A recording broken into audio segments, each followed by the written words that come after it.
چاہیے، لیکن قرآن کہتا ہے کہ میں اس کو معاف نہیں کروں گا۔ کیوں؟ زبان سے تو اقرار کرتا ہے مگر دل میں کفر کو چھپا کے رکھتا ہے، پکا منافق نہیں بلکہ منافقوں کا سردار ہے۔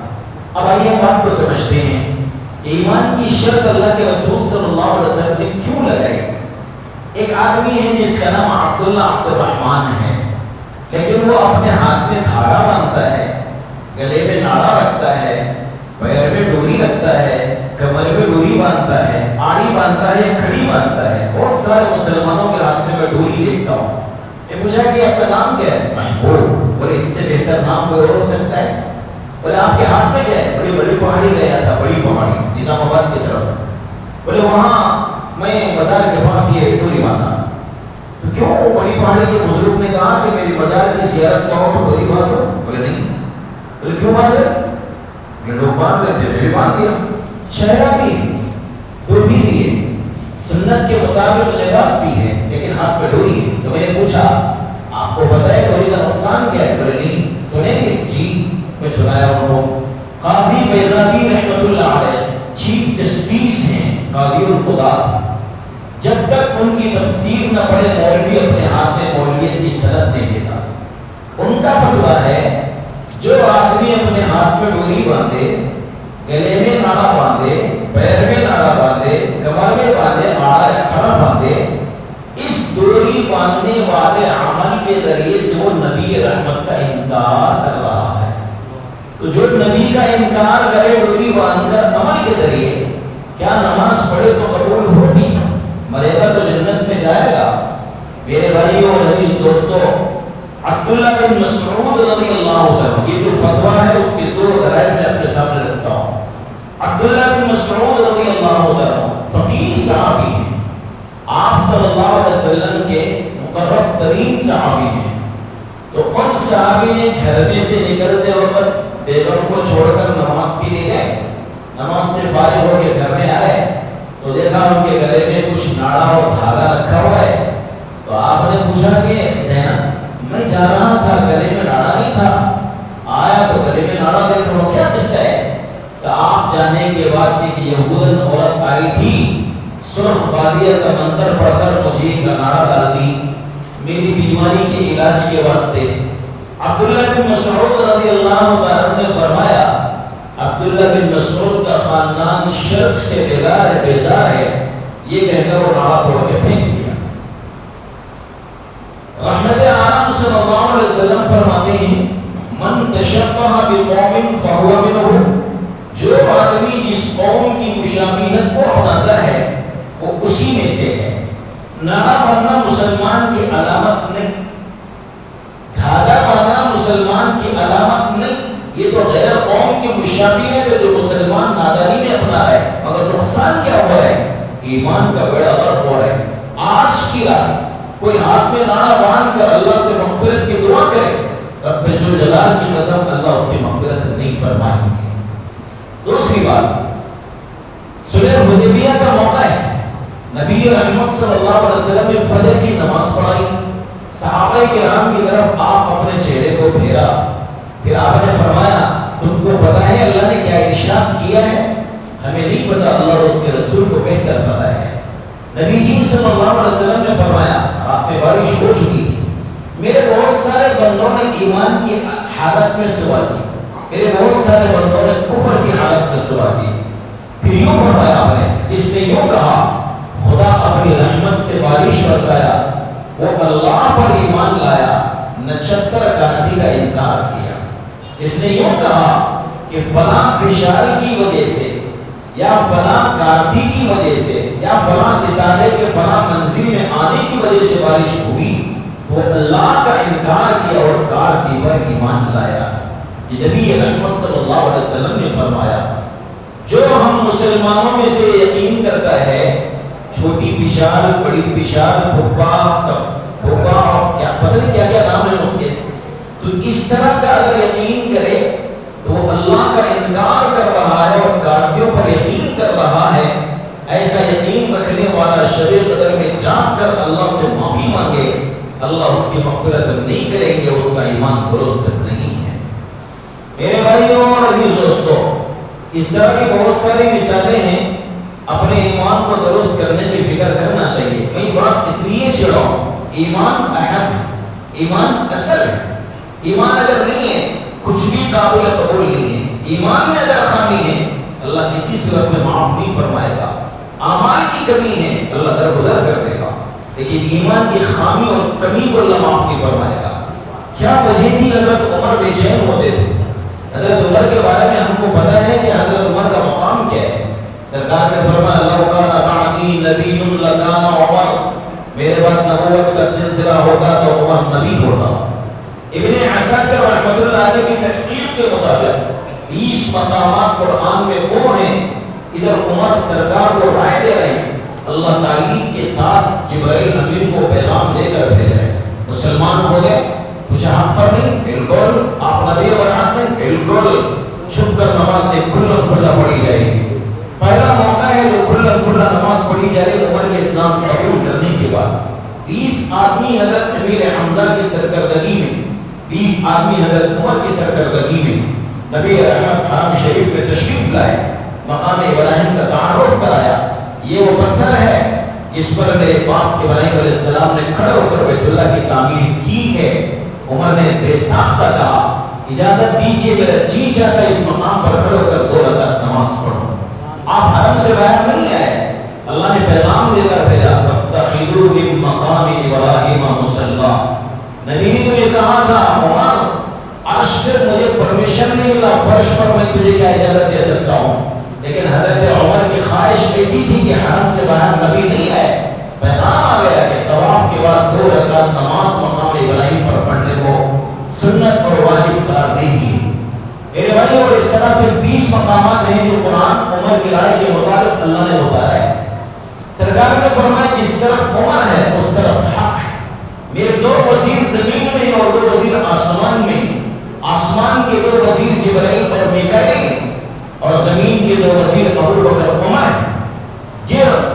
جو یہ 2 باتوں میں دونوں عمر اور ابو بکر جس بات میں اتفاق کر لیں میں ان کا خلاف نہیں کروں گا. بے شمار فضائل اور مناقب حضرت عمر کے.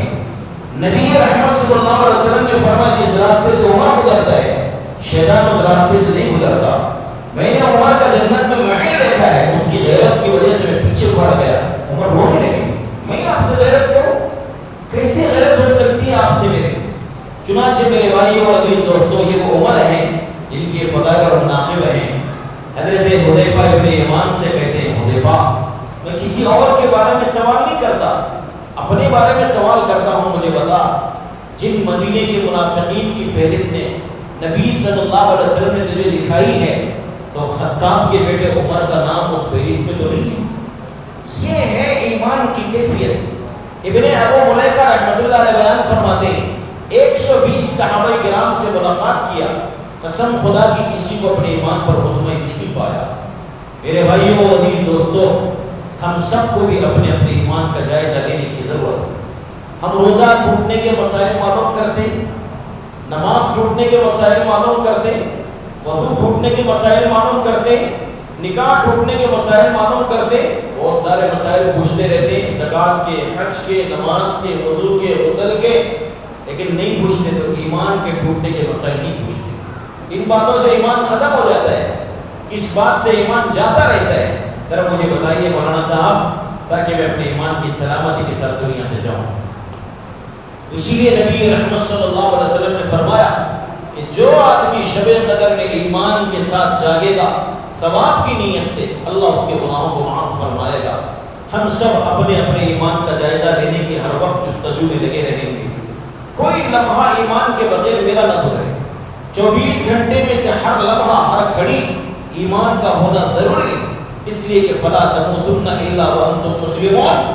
جس وقت موت کا جھٹکا لگے وہ جھٹکا لگنے کی گھڑی میں ہم مسلمان بنیں، ایمان والے رہیں. اس کے لیے ہم سب کو فکر کرنے کی ضرورت ہے، اپنے اپنے ایمان کا جائزہ لینے کی ضرورت ہے. شہر حیدرآباد کے موقع عالم دین جن سے میری مراد حضرت مولانا عبدالقوی صاحب دامت برکاتہم العالیہ تحفظ ختم نبوت کی نسبت سے ایک اجلاس ہو رہا تھا اور بڑی مسجد میں بڑا مجمع ہوا. حضرت نے فرمایا ہمارے ملک میں اس وقت 50 سے زیادہ تحریکیں وہ ہیں جو ایمان کے بیڑے کو ڈبانے کا کام کر رہی ہیں. زیادہ تحریکی ہے. نوجوان نسل نیٹ کے اور گوگل کے اور یوٹیوب کے بلکہ آپ سوشل میڈیا کے ذریعے سے جو تباہی اور بربادی آ رہی ہے اس کا اندازہ نہیں لگایا جا سکتا. دیکھنے کے اعتبار سے تو باتیں بہت چکنی چپڑی کرتا ہے, دین کا نام لیتا ہے, اسلام کا نام لیتا ہے, قرآن و حدیث کا نام لیتا ہے, صحابہ اور اسلاف کا نام لیتا ہے, بزرگان دین کا نام لیتا ہے, مگر اس میں زہر بولتا ہے, اس کا ان نوجوانوں کو پتہ نہیں ہے. دھیرے دھیرے اس سے محبت, اس سے تعلقات اور اس سے جڑ کر اپنے ایمان کے بیڑے کو غرق کر لیتے ہیں. آئیو, آپ کے مقامی جو علماء ہیں وہ آپ کے واسطے روشن ضمیر ہیں. رہبری لینا ہے تو ان علماء سے رہبری لیجئے.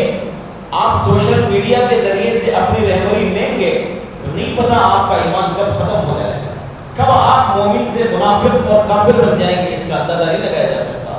اس لیے اپنے ایمان کو بچانے کی فکر کرو. ایمان بچ گیا جنت پکی ہے, ایمان گیا جنت کوئی نہیں دلا سکتا. ابو طالب ہے نام, پیارے نبی کا ساتھ دینے والے 42 سال تک, لیکن بے ایمانی کی حالت میں دنیا سے گئے. قیامت کے دن میرے نبی ان کو جہنم کے ہلکے عذاب سے بھی نہیں بچا سکیں گے. کیوں؟ اس لیے کہ ایمان نہیں تھا. ہم سب کو اپنے اپنے ایمان کی فکر کرنے کی ضرورت ہے. شب قدر نبی رحمت صلی اللہ علیہ وسلم اپنے گھر مبارک سے نکلے. شب قدر کی امت کو تعلیم بتانے کے لیے دو مسلمان آپس میں لڑ رہے تھے. عبداللہ ابن حضرت رضی اللہ تعالی, کعب بن مالک رضی اللہ تعالی, ان میں سے ایک نے قرضہ دیا ہوا ہے اور دوسرے نے قرضہ دیا ہوا ہے.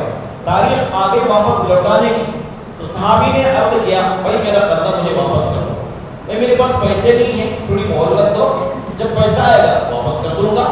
بات بڑھ گئی, آپس میں یہ دونوں بھڑ گئے.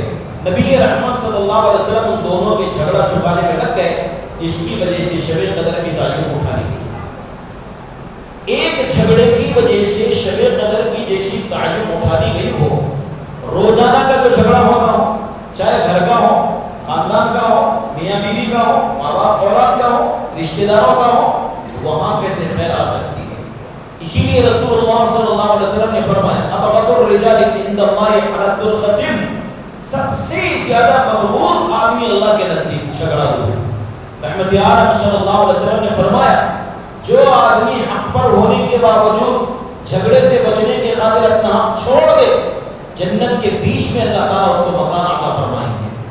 میرے بھائیوں اور عزیز دوستوں, پیارے نبی صلی اللہ علیہ وسلم نے پھر فرمایا, اب اس کو آخری عشرے کی تام راتوں میں تلاش کرو.